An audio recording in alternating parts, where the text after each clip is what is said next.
হয়, কাইলৈৰ পৰা দেশজুৰি অনুষ্ঠিত হ'ব মহাশিৱৰাত্ৰি। এতিয়া দেখা গৈছে যে দেশৰ ভিন্ন প্ৰান্তত শিৱৰাত্ৰিক লৈ ব্যাপক আয়োজন চলিছে। ইয়াৰ সমান্তৰালকৈ ৰাজ্যৰ ভিন্ন প্ৰান্তৰ লগতে বজালিতো শিৱৰাত্ৰি পূজাৰ মঠ মন্দিৰসমূহত আয়োজন চলিছে। ইতিমধ্যে উপস্থিত আছোঁ মই বজালিৰ ভৱানীপুৰ দক্ষিণাতী শিৱ মন্দিৰত আজিৰে পৰা তিনিদিনীয়া বৰ্ণাঢ্য কাৰ্যসূচীৰে মহাশিৱৰাত্ৰি পূজা আয়োজনৰ প্ৰস্তুতি চলিছে।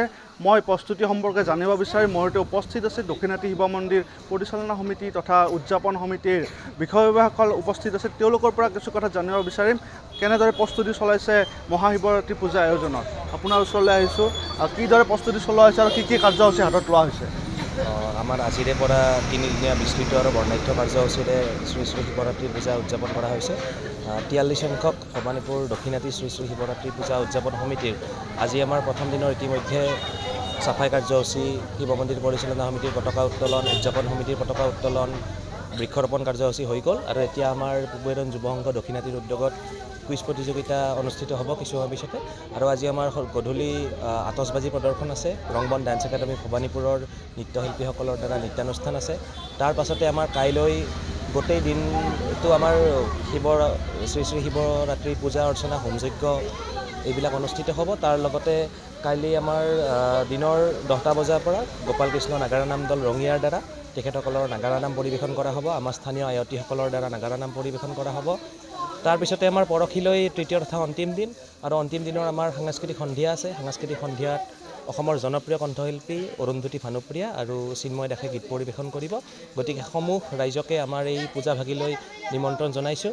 আপোনালোকে আহি আমাক সহায় সহযোগিতা আৰু আপোনালোকৰ উপস্থিতি গঠনমূলক দিহা পৰামৰ্শৰে যাতে আমাক ধন্য কৰে তাৰ বাবে আমি উদযাপন সমিতিৰ পৰা অনুৰোধ জনাইছোঁ। নিশ্চয়কৈ ইয়াত বৰ্ণাঢ্য কাৰ্যসূচী হাতত লোৱা হৈছে। এগৰাকী বিষয়ববীয়া আছে, তেওঁৰ পৰা কিছু কথা জানিব বিচাৰিম। কি ক'ব কাইলৈ শিৱৰাত্ৰি পূজা? পোনপ্ৰথমে সমূহ ৰাইজক শ্ৰী শ্ৰী মহাশিৱৰাত্ৰি পূজাৰ শুভেচ্ছা জনাইছোঁ। আৰু ভৱানীপুৰ দক্ষিণাতী শিৱ মন্দিৰ প্ৰাংগণৰ পৰা সমূহ ৰাইজক আমি আমাৰ এই তিনিদিনীয়া বৰ্ণাঢ্য কাৰ্যসূচীৰে শিৱৰাত্ৰি পূজা আয়োজন কৰা হৈছে।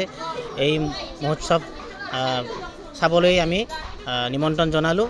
আৰু আমাৰ খুব পুৰণি অনুষ্ঠান, ইতিমধ্যে আমাৰ 1982 চনৰ পৰা অনুষ্ঠিত হৈ আহিছে এই পূজাভাগি।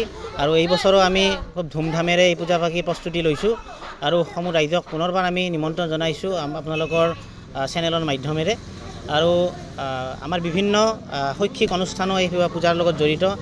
কিছু সময় পিছতে আমাৰ পূবেৰুম যুৱ সংঘ দক্ষিণাতীৰ উদ্যোগত কুইজ প্ৰতিযোগিতা অনুষ্ঠিত হ'ব। আৰু এই প্ৰতিযোগিতাৰ মাধ্যমেৰে আমি পূজাৰ লগতে শৈক্ষিক দিশটো বিকাশ কৰাৰ ক্ষেত্ৰত ছাত্ৰ ছাত্ৰীৰ যি প্ৰতিভা, এই প্ৰতিভা বিকাশ কৰাৰ মঞ্চ এখন আমি দিবলৈ চেষ্টা কৰিছোঁ। ইয়াৰ লগতে আমাৰ অহাকালি ইতিমধ্যে মোৰ সতীৰ্থই কাৰ্যসূচীসমূহ কৈ গ'ল। তাত আমাৰ ভক্তপ্ৰাণ ৰাইজৰ কাৰণে সিদ্ধ প্ৰসাদৰ ব্যৱস্থা আছে, প্ৰসাদ বিতৰণ কৰা হ'ব। লগতে আমাৰ যিহেতু এটা আধ্যাত্মিক অনুষ্ঠান, আমাৰ নাগাৰা নাম পৰিৱেশন কৰা হ'ব অহাকালি ৰাতিপুৱা 10 বজাৰ পৰা গোপাল কৃষ্ণ নাগাৰা নামৰ দ্বাৰা। আৰু সাংস্কৃতিক প্ৰেমী ৰাইজৰ কাৰণে অহাকালি সন্ধিয়া অসমৰ জনপ্ৰিয় নৱপ্ৰজন্মৰ জনপ্ৰিয় কণ্ঠশিল্পী অৰুন্ধতী ভানুপ্ৰিয়াই সংগীত অনুষ্ঠান আগবঢ়াব।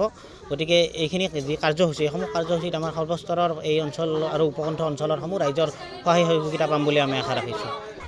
নিশ্চয়কৈ ইয়াত দেখা গৈছে যে এক ব্যতিক্ৰম পদক্ষেপ দেখা গৈছে আৰু ইয়াত যুৱ প্ৰজন্মক প্ৰাধান্য দিয়া গৈছে। যুৱ প্ৰজন্মই মিলি উদযাপন কৰিছে শিৱৰাত্ৰি পূজা। শিৱৰাত্ৰি পূজা উদযাপন সমিতিৰ এগৰাকী সম্পাদক আমাৰ সৈতে উপস্থিত আছে, তেওঁৰ পৰা কিছু কথা জানিব বিচাৰিম। যুৱ প্ৰজন্মৰ এগৰাকী সম্পাদক, তেওঁ কি ক'ব আচলতে? আমাৰ শিৱৰাত্ৰি পূজা সমিতিখনৰ আমাৰ 43 বছৰ হৈ গ'ল। এইবাৰ আমাৰ 43 সংখ্যক মহাশিৱৰাত্ৰি পূজা ভৱানীপুৰ দক্ষিণাতী। আৰু আমাৰ আগৰ বক্তাসকলে কৈয়ে গ'ল আমাৰ কাৰ্যসূচীসমূহৰ বিষয়ে।